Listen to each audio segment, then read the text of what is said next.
Hi, in this video we'll be talking about string statistical methods. The first method we're going to talk about is the len method, which you probably already know. The len method returns the length of a string. Have a look. What is the length of this string? It's 58 characters, including spaces, periods, and stuff like that. All characters. Then we have the count method. The method count counts how many times a substring occurs in a string. So let's have a string like this. And now let's use the count method like so. Text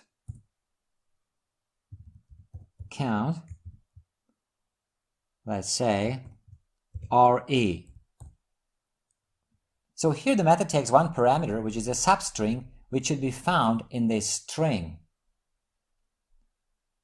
Let's check it out. 3 occurrences of RE.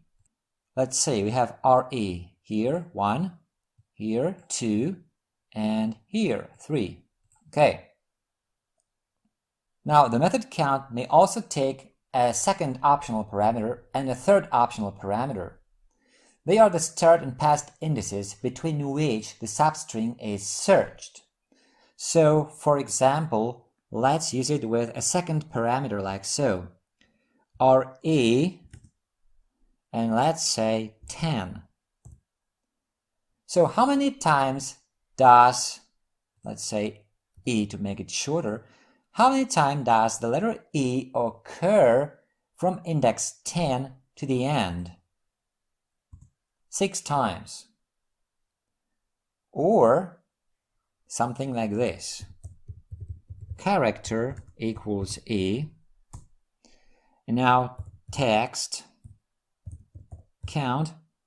How many times does our character defined in the variable occur between index 10 and 20? We use 21 because this one is not included. 2 times. Fine. Okay, that's it for this video. If you like it, a thumbs up would be great. Also, make sure to subscribe for future videos. If you want to leave a comment or ask a question, you're welcome to do so. Thanks for watching.